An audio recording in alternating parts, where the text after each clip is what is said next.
We are going to start our presentation with Jahanara Begum, a 56-year-old woman who is a widow and who has no one to rely on except for her son, who lives in Dhaka. And she resides in Sonadia Upojela, which is poverty-stricken. Now, her son rarely comes to her village to take her to a hospital. She is suffering from immense arthritis pain, and there is no other option except for crying silently and bearing that pain and for waiting for her son. So what does she do?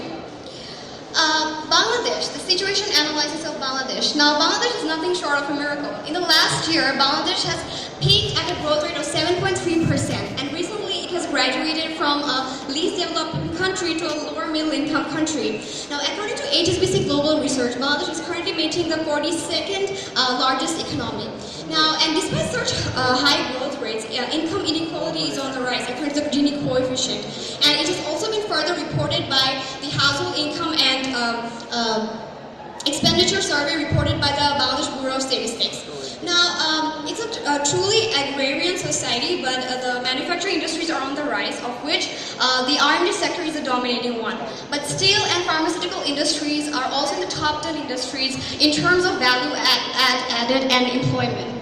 Now, SDGs goals are being met and infectious diseases are reduced. But what about non-communicable diseases like diabetes and kidney stones and lung problems? What about them? Despite considerable progress in poverty-reducing programs, still 40 million people live below the poverty line.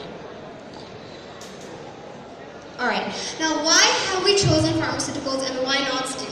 Pharmaceutical industry has huge potential to tap into the international market. Secondly, pharmaceutical industry, as Bangladesh is a least developed country, they were exempt from a waiver of TRIPS, and that is an agreement of World Trade Organization. And that is basically least developed countries can copy the patent of foreign companies, and they can copy that without paying anything. Now, as Bangladesh has gotten promoted and graduated to a lower middle income country, this waiver will be removed. And as a result, the prices of these medicines will go up. They will not be able to cut this cost, and these poverty-stricken people will not be able to afford treatment more and more. And why not steel?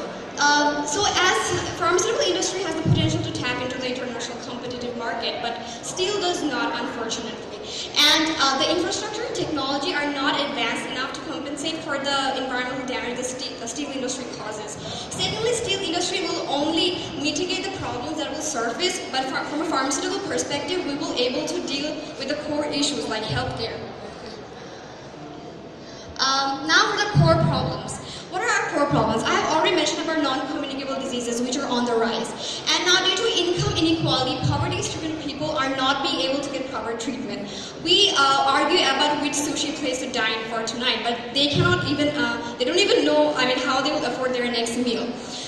Corruption is prevalent in this area in terms of blurry property rights and predatory institutional behavior. There is geographical issues with geographical mobility of people. Think of Jahanara Begum, think of a handicapped person. How will he travel to the nearest hospital if it is not near in the first place? Economic growth is not trickling down to the lowest decile and quintiles of the economy. And there is age-old taboos and prejudice. We will also address the problem of missing data and imperfect data. Now for the big idea. Now, our big idea is taking treatment to doorstep to enhance healthcare and generate a data stream.